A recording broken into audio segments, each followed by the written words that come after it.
Now I just want to get back to the Paddleman Hour. It's my job to introduce our keynote speaker today. Over the past couple of years, we've had the privilege of introducing a lot of really awesome keynote speakers, from Ann Mullins from Back on My Feet to Carrie Higgins, who is the author of the very successful Lemonade blog. And today we're proud to have J.L. Lewis with us. JL is the owner of JL Fitness, and it's a women's-only personal training business, and she's the author of the blog Inspirationally Fit, and she's the best affiliate Instagrammer. So in the midst of all those accomplishments, JL has also had her share of unexpected hardships, and rather than let that kind of provide setbacks for her, she's found inspiration in all of those obstacles. And I love her philosophy. It's sweat once a day, nourish your soul from the inside out, and believe in yourself. Don't you love it? It's outstanding. So today she's going to talk with all of us about how to find our inner strength. So without further ado, I'm going to go ahead and introduce J.L. Lewis. Thank you. Thanks so much. Can you mic me? Good? Can you guys hear me? All right, great. So I want to first start off with a question. I want to ask you guys, what's your biggest fear? What's something that as soon as you think of it, it's almost crippling? You don't know which direction to go, you don't know which way is up, and you don't know which way is down. You see, fear is something that I felt in every possible capacity. It was my fear that no longer allowed me to be myself or figure out who I truly was. It was my fear that prevented me from being honest with myself and others. You see, we're taught to believe that yes is so powerful when no holds just the same amount of power. Time and time again, I was asked the same questions. JL, are you happy? Yes. JL, do you love living abroad? Yes. JL, don't you just love being married? Yes. When in the reality, all of those questions that I responded yes to, the answer was actually no. We're taught to believe that if we're not succeeding, we're failing, and that means struggle, and that means defeat.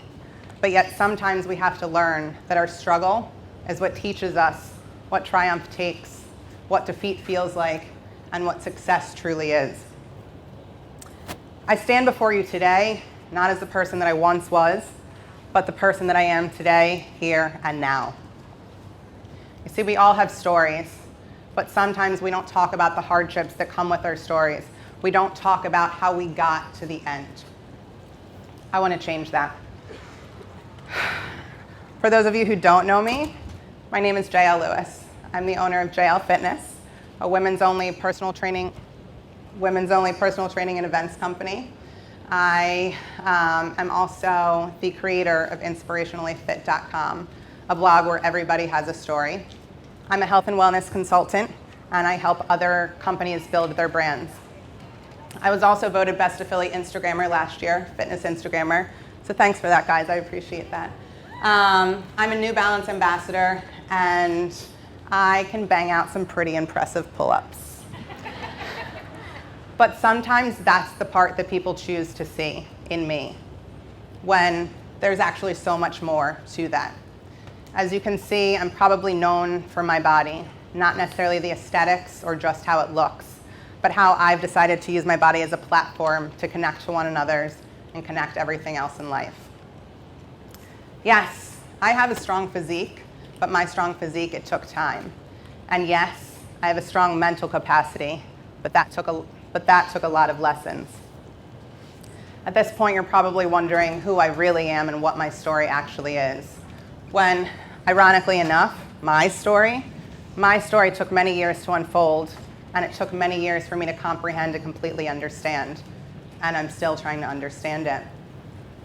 But it also changes every single year. That's your story. You have the ability to change it every single year. I've written my story on various platforms and through different feelings and different emotions, but I've never actually verbalized my story to a crowd like you guys. Today, this is what allows me to validate my story. It allows my story to not write me, I get to write it.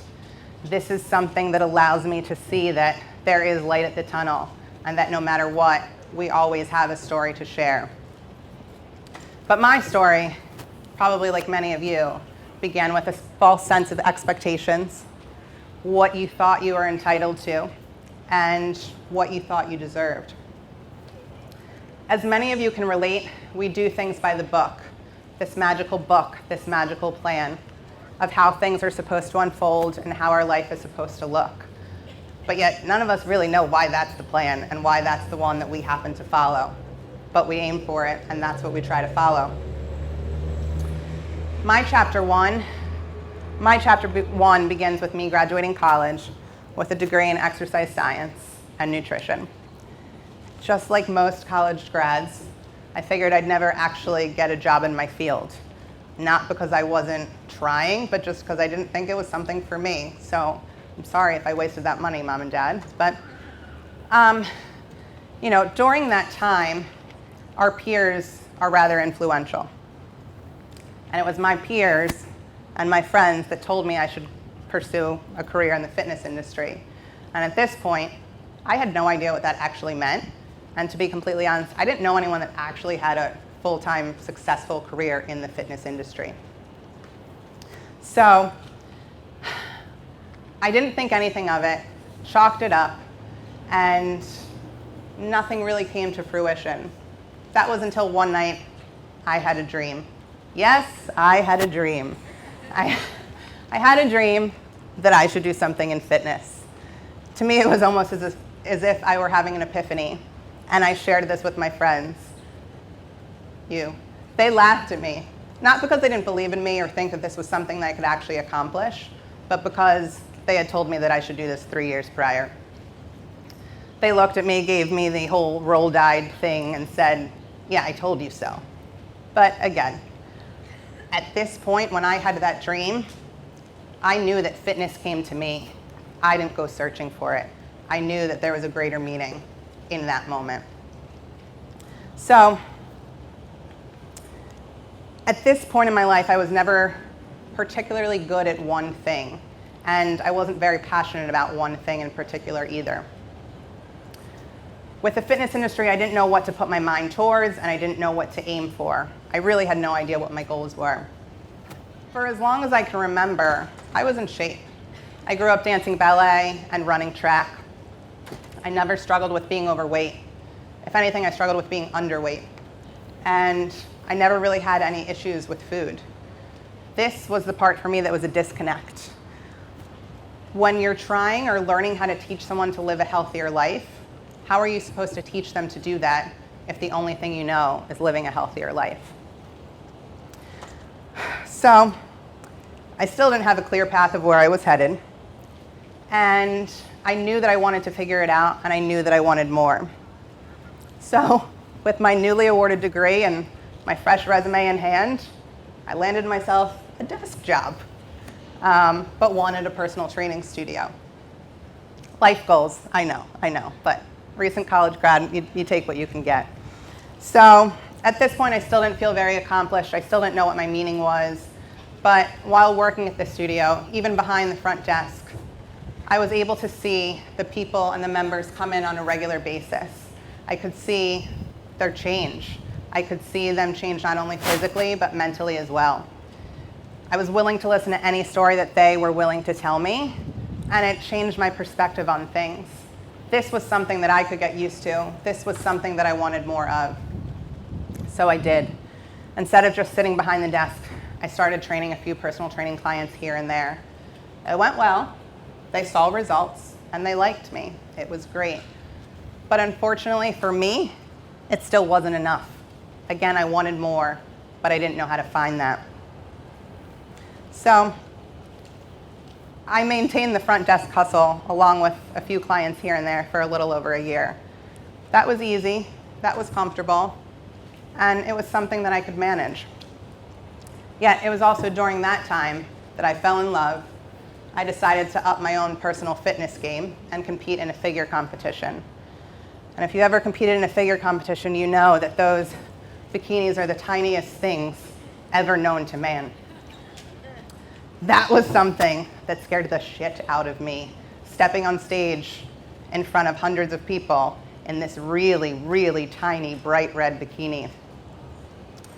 While my job was a walk in the park, falling in love and committing to such a rigorous fitness regimen was not. It was scary, if I'm being honest with you. But it was the idea of something that instilled so much fear inside of me that I knew I had to do it. I didn't know how, I didn't know why, but I knew I had to. Because after all, what's more fearful than fear itself? So, with a first place trophy in hand and a well-devised plan to move to Maryland where my boyfriend was living at the time, I, in a sense, felt like I was overcoming my own fears. Everything that I was scared of was happening, but I was okay. That little red bikini that made me cringe allowed me to see that I could change my body, not only physically, but mentally as well. I had talked myself out of winning before stepping on stage so many times that winning didn't become my reality until it was.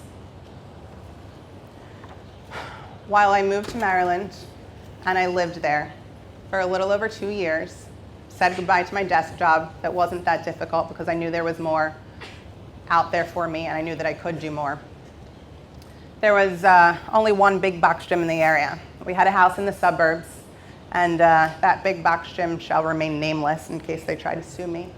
But I vividly remember going in, applying for a personal training position, accepting, and starting my first day.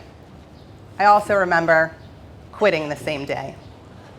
While I know what you're thinking, that I was young, and I was naive and impatient, and although you may be right, there was something missing. When we went through our so-called training of being personal trainers, they taught us about sales tactics, getting more money, and keeping clients so that they could pay you. While I do understand the business side of that, what was missing, or at least for me, was why we were personal trainers, how we were supposed to help other people, and how we were actually capable of changing their lives for the better. None of those things, those imperative ingredients, were spoken about, and that's why I quit. Again, knew I wanted more, knew I needed more, didn't know where to find it. So, in between quitting my job that I never actually started at and pursuing a new career in the health and fitness world, but slightly different, I found myself working in corporate fitness for a government facility in DC. This gave me hope. I was getting paid to talk to members, to make friends out of complete strangers, to listen to what their goals were, and to try to give them the best advice possible in order to achieve them. This was something I could get used to. I taught classes, anything from spin to kettlebells. I trained the members. I gave lunch and learns. I talked to them. These complete strangers ended up becoming some of my greatest friends. You see, sometimes helping someone else comes like second nature. It's easy to see that you want to help someone see the light at the end of the tunnel. You want to see them cross that bridge. But yet when it comes back on us, when it comes down to us, we neglect ourselves. We neglect what our true meanings are, and we don't often always help ourselves see the light at the end of the tunnel. Although I loved my job and things seemed to be going to this magical plan that's out there in the universe, and I'm not really sure why, things were about to change. When I met my then boyfriend at a bar in Boston, you can judge me, I knew that he was in the Air Force. So that ultimately meant that he'd be moving every 3 or 4 years. I also knew that if we were to get serious, I'd be riding on his current, not mine. I didn't really put much thought into this until I had to. I was sitting at work, and he called me, and he said, "We got orders." I said, "Okay," took a deep breath. I said, "Where are we off to?" He said, "Germany." I said, "Germany?" I said. He said, yes, we're going to Germany. If I'm being completely honest with you guys, I had no idea where Germany was located on a map, nor did I know the first thing about living abroad. But I had already made a commitment to him. At this point, we had been engaged for a little over a year and a half, and we're planning our destination wedding in Mexico. So obviously that was put on hold. But we did what any other military couple would do. We decided to get married within the month. Although slightly rushed, it was something that we needed to do just because logistically speaking, moving overseas and not being married just gets really complicated. Sure, I had hopes of staying in the area because I finally felt like my life was aligning. I finally felt like everything from love, fitness, and everything in between was making sense for me. And despite all of my stars aligning and beginning to create this beautiful galaxy, that was my plan. But apparently God had a different plan in store for me. So we got married, we tied the knot, and we made our two big announcements. So we tied the knot and our loose ends, and we were ready for chapters 2, 3, 4, and 5. I'll never forget my last day at work. I taught my last kettlebell class, and then all the members came rushing in to give me sweaty hugs. There were flowers, there was cake, there was everything that I ever could have imagined, and everything I could have asked for. I loved it. You see, when you go somewhere or you go to a new place, sometimes it's easy and sometimes it's difficult. But when your heart is still in one place and you have to leave, that's a completely different story. So, as we prepared for this next adventure, my husband left for Germany about a month before I did, so that he could get settled, learn the lay of the land, and find our home. I moved back in with my parents, trying to collect my thoughts and figure out what the hell I was doing. So, the time came for me to board my flight. I was in the airport with my best friend and my parents. I looked back and I said my final stateside goodbye to them, not knowing when I'd see them again or what was actually in store for me. 8 long hours later, I finally arrived in Germany. I was in complete shock and completely tired and thrown off by the time change. Once I went through customs, my husband picked me up and greeted me with affection and flowers. We decided to stop at an Italian restaurant on base. Once we were finished, we hopped in the car and we headed towards our new home. This is when I was reminded that Germany was not like America. And I mean, like, by any means, Germany was not America. I mean, sure, there were McDonald's, there's McDonald's everywhere. But there were also castles, and there were beer gardens. And not like the PHS pop-up beer garden that we have, although there's nothing wrong with that. There were like real beer gardens. There were also hiking trails that went on for days and beautiful scenery that one could only imagine or see in pictures. I was still questioning in my head, did I do the right thing? Did I leave a place that I was comfortable at? Was I making this commitment for the wrong reasons? Once we were settled back in our house, my husband was able to pick up and go right back into work. It was easy for him. He had that luxury of having the same job, but just in a completely different atmosphere. But for me, I was left sitting at home, wondering what my purpose is, and wondering, what am I supposed to do next? If I'm being completely honest with you, that's when I started almost resenting him to a degree. My days were filled with going to the gym, making dinner, checking out the city, and reassuring my friends and family that indeed I was still alive. I was at a loss. I couldn't find myself when just a few months prior, I knew who I was, I knew what I wanted, and I knew the career path that I was trying to pursue. I felt depressed, and yet again, I wanted more, needed more, didn't know how to find more. I met people, but they weren't my people.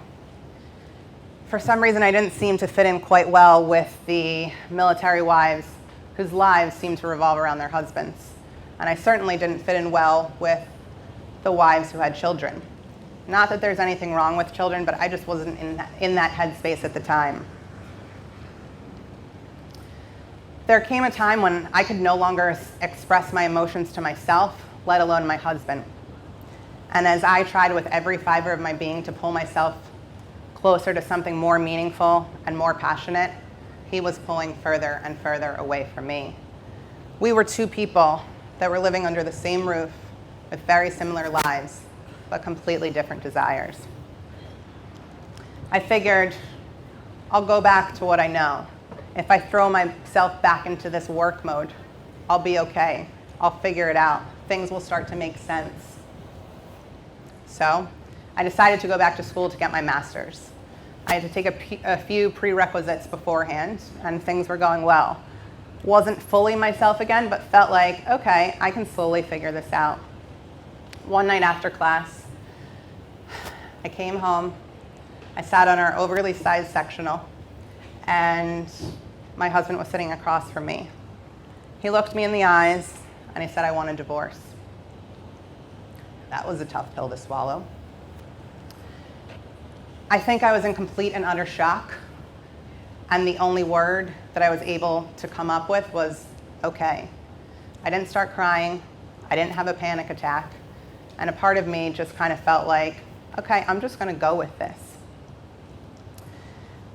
We pretended for weeks as though everything was fine. He was still living in the house, and we were going on our daily lives as though nothing had really changed. But obviously, there was an elephant in the room. Things were working out in this crazy sort of way until they no longer worked. He looked at me and he said, I'm moving out.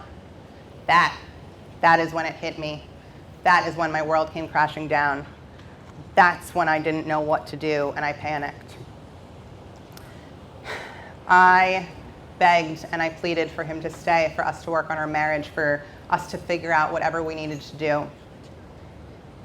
He wasn't having it. He moved out by the end of the week, and although I asked him where he was going or where he'd be staying, because I was still brand new in Germany and living in our 4-bedroom house in downtown Kaiserslautern by myself, he refused to tell me where he would be. Would I stay or would I go? No one really knew at this point. I mean, I'm sure someone knew, but I didn't know, and I certainly wasn't ready to tell my friends or my family. During this time, when I should have been honest with myself and others, I was doing everything I could to numb the pain.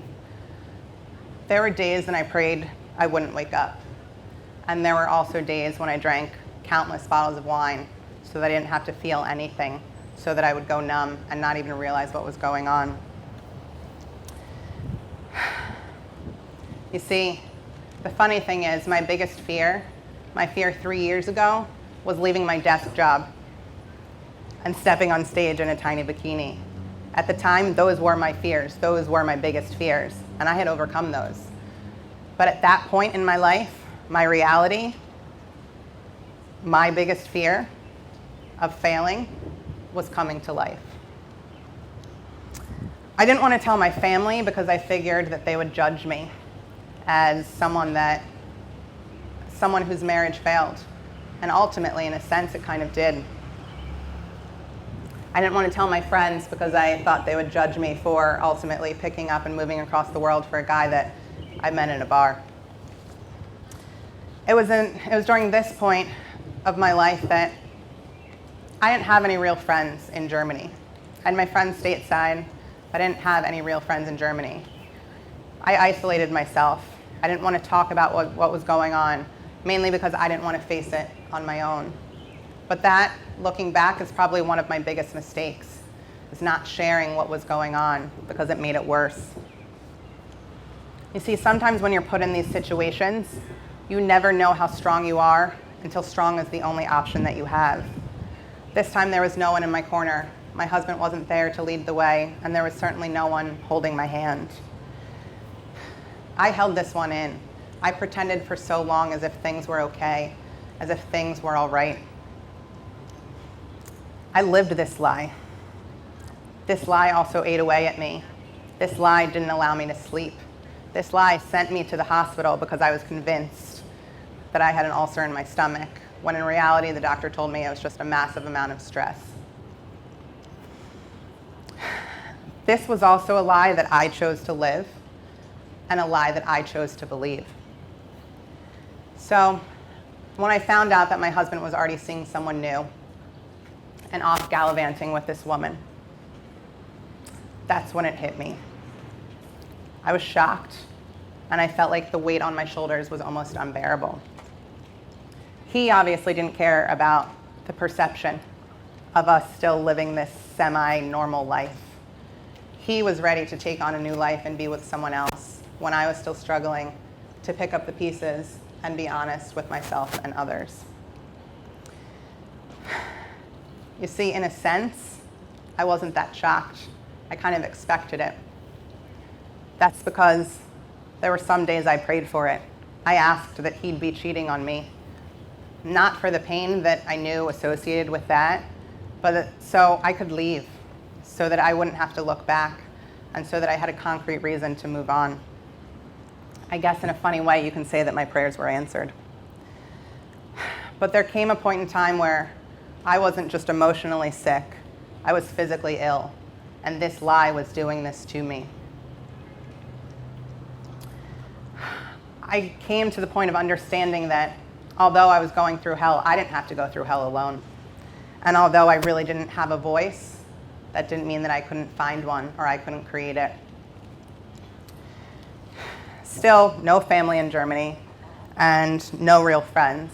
I was going to school part-time, finishing out my prerequisites and starting my master's. And the other part of the time, it was just numb. I didn't know what was going on around me, and I didn't really feel any specific emotion other than pain. That was until one day, my phone rang. "Hi, I'm Maya," she said. I'm looking for a personal trainer. I'd like to start training 3 times a week at 9 a.m.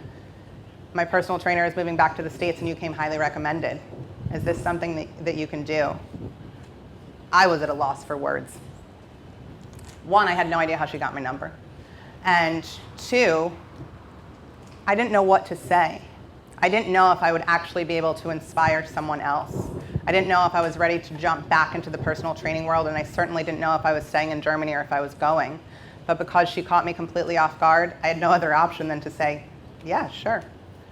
So she said, "So I'll see you Monday at 9 a.m.? I responded with, I will see you Monday at 9 a.m. Sunday night came. I tossed, I turned, I couldn't sleep. I was wondering if I could do this, if this was something I'd be capable of doing. But I had no other option because I already committed to her. She was one of those let's get right down to the point sort of people, and she wasn't much for talking. Perfect, I thought. I didn't have to live this lie. I didn't have to pretend as though everything was okay, and I really didn't have to talk that much. As Maya and I's training relationship continued to evolve, we became closer and closer. She was not only someone that I saw as a friend, but someone that I looked up to. Maya was also another dependent in the military. She was a wife of someone in the military. But yet, Maya was also very independent. She owned her own business that was very successful, and she taught me numerous things. I looked up to her, and I appreciated her presence. There was one day when we were working on speed and agility training. I'll never forget that day. She always gave it 100%, but in that moment she was giving it 110%. I looked at her and I said, "What was that? What just happened?" She responded and said, "I've been through much worse." She went on to tell me the story about how she was previously in a physically abusive relationship, and she knew that she had to make a choice. The time came, and she made the choice to leave. She packed up her kids, still in her pajamas, and hopped on her children's school bus. She told the bus driver to keep going, although he was completely confused as to what was going on, but this was her only way out, so that he didn't understand that she was leaving. Maya never looked back. The ability for her to open up and tell her story to an almost complete stranger is something that gave me hope. It's something that paved the way for me to see that I have a choice too. her openness during all of this, she'll never understand what that truly meant to me. No, I wasn't in a physically abusive relationship, but I was in a mentally tumultuous one. Maya made me realize that I had a choice to either continue to live this lie or continue to be honest with myself. Sometimes I think the hardest part about being honest is being honest with ourselves, because we know what comes with that, and we know that we're going to have to get through that, and that's going to be really effing difficult. But that taught me something about failure. You see, failure isn't trying and not succeeding. Failure is trying, not succeeding, and throwing in the towel. So I decided to chalk it up as a loss, my marriage. It wasn't easy. It certainly wasn't overnight. It's still an ongoing struggle, and yes, it took a lot of wine. But when someone almost pushes you into your passion, you have no other choice than to accept it. Maya did this for me. There are no friends. I had no friends, so I made them. I didn't speak my truths until I realized it was okay for me to speak my truths. And speaking my truth is what ultimately set me free. But the time came that I had to make the ultimate decision. Would I stay or would I go? And to any outsider looking in, that choice was very easy. She's got to go. But to me, this was someone that I still loved. This was my marriage, and this is someone that I said vows to. What would happen if I stayed? Maybe this would work. My husband had moved back in, and we were trying to give it one last shot to see if there was anything left, when I realized there wasn't. Although we were still legally married and he was back living in the house, it's almost as if he was an old friend, but one that I couldn't trust and one that I would no longer believe. So one morning I woke up, my husband already out of bed, and I walked downstairs and sat on our overly sized sectional yet again. I looked him in the eye and I said, I'm leaving. It was at that point that I realized I couldn't live this lie. I couldn't continue to live this life that really wasn't my life and that wasn't honest and wasn't open. It was making me sick. I knew that I had to tell my mom before I told my clients. And I remember calling her and telling her as much as I physically could, because it was still very, very difficult for me to talk about. So I told her that I was coming home. We only spoke for a few minutes, but it seemed like months. She understood and was excited to see me upon my return. But my dad had no idea. How are you supposed to break the news to someone that's so proud of you, has no idea what's actually happening in your life, that you've failed, that your marriage has failed? And that's ultimately what had happened. So I knew I had to tell him, but I wasn't ready just yet. Telling my clients next, it was incredibly difficult. At this point, I had a full book of clients. I also had a waiting list for clients who were interested in open slots. I had never felt more comfortable in my own skin, and I had never felt more successful in my business or my fitness career. But my marriage was still failing, and I had to make this choice to leave. So with no real plan, no job lined up, and only the money that remained in my savings account, I decided it was time to go back. I left about 2 weeks later. That drive to the airport that my husband drove me to was rather uncomfortable. I was at a loss for words and didn't know what to say. But surprisingly enough, I didn't need the anti-anxiety medication that my doctor had prescribed for me. I didn't feel myself going in a complete downward spiral. And I didn't picture myself getting on the plane and then immediately running off of the plane into his arms. Not that he would have caught me. I'll always remember saying goodbye to him. There was no, see you later. There was no, I can't wait to see you when you get back. And there certainly was no, I love you.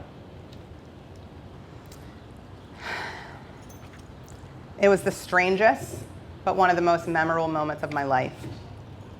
I guess there really is no right thing to say to the person that you just spent 6 years of your life with that you'll probably never see again. The only thing that I can compare that situation to is a death, but a death of someone that's still living.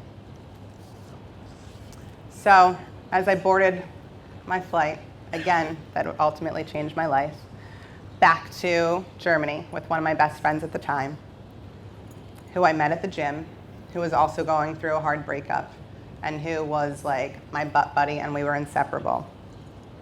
If it wasn't for him on that flight, I don't know that I would have gotten on it on May 7th, 2013. Once I was back in the States, I was in complete culture shock. That was something I didn't know could happen to someone that had come from America and that had lived in America, but it did. I knew I had been home for a few days and then I needed to connect with my dad. So I called him from a stateside phone number, and although he was perplexed and slightly confused as to why I was calling from this number, I asked him to meet the next day for lunch. He met me. We sat down, ordered 2 Caesar salads with grilled chicken and Perrier. I was sweating. My heart was racing, and I didn't know how I was supposed to even verbalize this to him. So I communicated to him the best way I knew possible, with little short bursts of words. I looked him in the eyes and I said, "Dad, I'm home for good." Again, I told him as much as I physically could without breaking down myself. He asked me 2 questions. Are you happy? And do you think you made the right decision? This time I said yes, and I meant it. No, I wasn't the happy that everyone expects, but I was happy because I was finally able to share my truths. I was finally able to be honest with not just myself, but other people. This started to shed some light on my entire situation. And one thing I vowed after this entire process was to speak my truths. So, to my ex-husband, thank you. Thank you for allowing me to figure out how to pick up all the pieces. Thank you for teaching me that success is different to every single person. Thank you for the opportunities that I never knew existed. And thank you for allowing me to finally be able to speak my truths. Yes, in an odd way, I have him to thank for a lot of things, but that took time and that took lessons. But that was a choice that I made. You see, when you go through something, when you really go through something, we're supposed to seem as though we've been defeated, as though we've failed, and hang our head down low. But again, that's a choice that you get to make. What you take from your situation is up to you, and what you choose to apply to your life, your everyday life, is also up to you. But what we need to remember is that we all have choices to make. How we make a comeback, how we choose to suffer, and how we overcome some of our biggest fears, whether they've already happened or not. This isn't something that someone else can do for you. This is something that you have to do for yourself. It's on us so that we begin to pave the way for others to find and to share their voice. See, we all have a voice, believe me, we do. We just have to have enough balls to speak up to whoever's listening. That right there is what creates a cyclic cycle, a pattern of positivity and of acceptance of our shortcomings, of our defeats, of our triumphs. Although the struggle may be real, we don't have to struggle alone. If you think about it, most of us are fearful of the same thing. We're fearful of pain. Although that pain may originate in different forms, we're all scared of that to some degree. I've learned that through healing myself, I have the ability to heal others. Through listening, through opening up. That's a support system, and that's probably a support system that you never knew existed until you become a part of it. Right now, you're a part of it. So I would encourage you guys to keep sharing, keep listening, keep talking to anyone that will listen about whatever it is that you're going through. Just remember that we all have a purpose, but sometimes figuring out your purpose comes with hardships. And it comes in various forms that aren't always comfortable. But whatever your purpose is, it lives within inside of you. Yet how you allow it to come to the surface will begin to turn your purpose into your passion. Please remember that we all have a say, and that we have to listen to the words that become our sentences and the memories that become our meaning. The thing that I had to remember was that my story wasn't just my story alone. I shared this story with so many other people. I just happened to be the one that was given a voice to speak up at the time. People tell their stories in various ways, through singing, through writing. Mine happens to be through fitness. Sometimes you want to say, F it, throw your arms up and throw in the towel. And while you can do that, and that's all right, you then have to turn it around and say thank you. Say thank you for this beautiful struggle. Because without this beautiful struggle, you wouldn't truly know who you are. You wouldn't know what you're capable of. And you wouldn't know what you're actually capable of accomplishing. So I'm going to ask you, what's your biggest fear?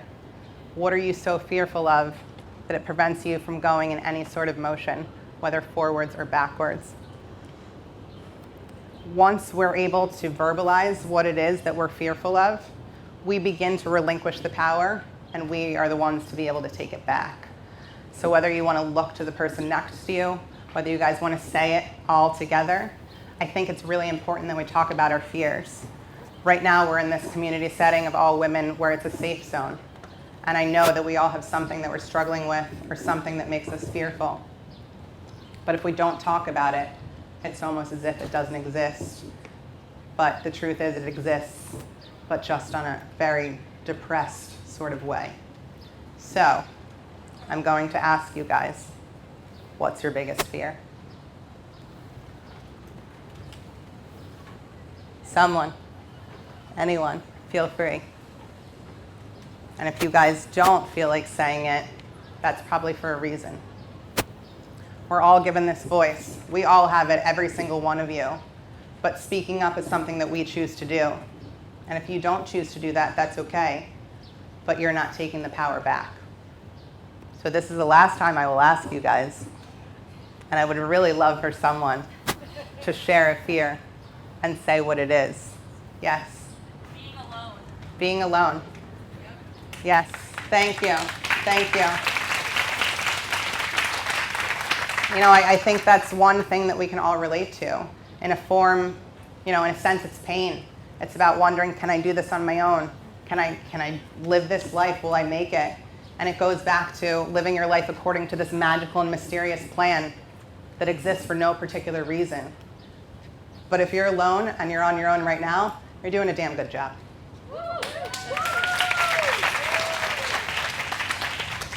Would anybody else like to talk about what they're fearful of? It doesn't have to be your biggest fear, but it has to be something that you've never actually voiced, because as soon as you say it, you'll feel so much better. Anybody else? We got to get someone out here. Not living out my full potential. Exactly. So she just said not living out her fullest potential. And again, I think as women, that's one of the things that we're so fearful of, because we know what we're capable of, but we bring it down. We don't always allow ourselves to shine. And by just saying that, you now have a community that supports you and that understands exactly what you're talking about. So, this is slow, but I want to keep this going. So, yes, in the back.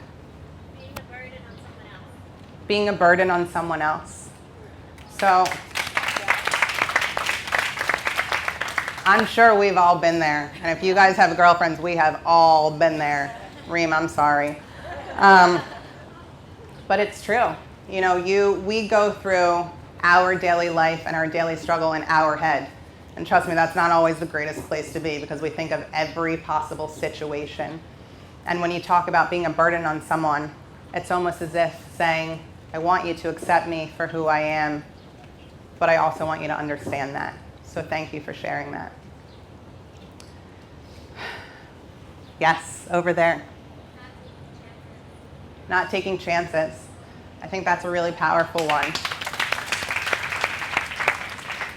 You see, we're all given chances and we're given choices in this world. But sometimes it's fear. It's the whole idea of just, I can't move, I can't make a decision, I don't know which way to go about taking choices, so we don't even make one at all, whether it's right or whether it's wrong. So thank you for that. I got some others out here. I know you want to throw your hands up, but you're fearful of it. Yes. Never being comfortable with the way I look. Awesome. She said never being comfortable with the way that she looks, which is very similar to never feeling okay in your own skin, and that's not a great place to be. But by saying that, you have another community that understands that. We are all women, trust me, and we have our issues. We have a lot of issues, especially when it comes to our self-acceptance and our overall image of our bodies.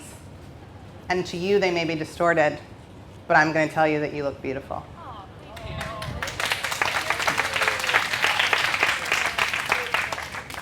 Let's keep this going, guys. I'm having a great time. I know you guys are like, yes. Choosing to have kids or not? Choosing to have kids or not. Amen, sister. That is a big one. That's one that I can relate to. I mean, I'm not married again, but, it's like, again, according to this plan, we're supposed to have kids and we're supposed to have children and we're supposed to be these maternal people. But, again, that choice is up to you. It's not something that you have to do, but it's something that you can now talk about, that you can share it and you can talk to other people that are probably in the same boat. Call me if you want. Like 2 more people.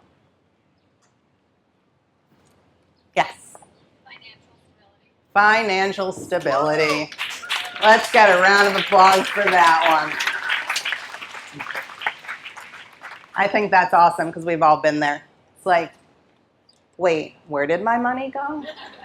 That's great. And it's something that over time you figure out. You figure out what makes sense for you. You figure out how to do it. But at the end of the day, you always figure it out. You always figure it out, whether it's financial stability or something else. So thank you. Make sure you grab lunch on your way out. And anybody else? I have some friends and family here, so I will call some people out.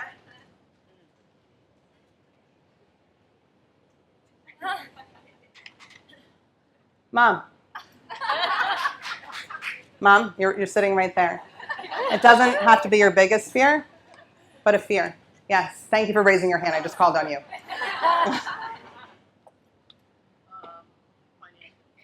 You can't repeat what someone else already said. No, not playing that game. Something that scares you. Be honest. This is the Empower Hour. Yes. That's a good one. That's a very, very good one. That's great. She said loss of her faith. I think a lot of times we go through things that make us question if we're on the right path or question if what we're doing is right. And I think we have that issue of, I need faith, but sometimes faith has failed me. So I completely understand where you're coming from, and I thank you for sharing. Carmen Mo. Aging. Staying healthy. Yes. Well, you are here today, and you were really healthy today, so that's 1 point for you. Mom, come back to you. Guys, this is my mother, by the way, in case no one picked up on that. Let it out. Yeah. I did this. You do this. What is it? Say it. We're all here. Say it. One of my mom's biggest fears is cancer. My stepdad was recently diagnosed with terminal cancer. And my mom had a cancer scare a little over a month ago.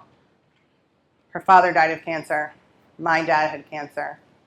But talking about it is what helps you.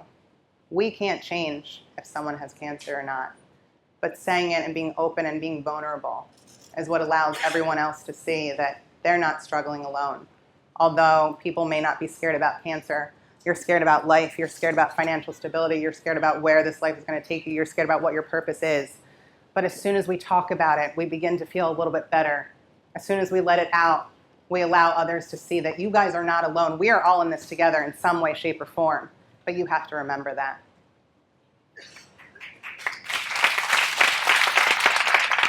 I'm not finished yet, guys. Best friend, Reem, that's you. I guess fear of never feeling like I'm good enough. That's a big one. So she said, fear of failing as though she's never good enough. I think we've all been in that area to some degree, of feeling as if we're good enough for ourselves, a loved one, someone in a relationship. Are we good enough? But again, this is something that you guys have to bring a voice to and be open about and be willing to share it with everybody else and to talk about it. So just because your fears may seem completely crazy in your head, it doesn't mean that someone else isn't going through that same thing. So I'm going to close by saying thank you so much for sharing some of your fears with me. And I want you to know that the story that I just told you, although it may seem sad, it's a happy one. It's one of overcoming my fears, still learning how to deal with them, and then supporting this community who's also fearful of something in some way or another. So thank you guys for coming out today.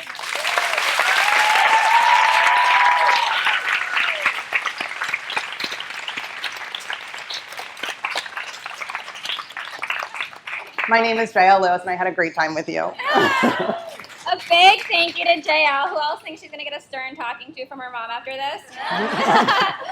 Thank you guys all for coming. There's a healthy happy hour, much needed. Like, probably. who needs drinks? Yes. If you walk, it's at Landmark, which is right next door to Drexel, or connected. So if you walk right around here, back through the building, there will be an entrance, and there will be drinks awaiting you. Yes. Can I say one thing? Sorry. Again, I just want to thank you guys for coming out, being vulnerable, listening to my story. I would love to listen to yours. As I mentioned, I am the creator of inspirationallyfit.com. It's a blog where everybody has a story.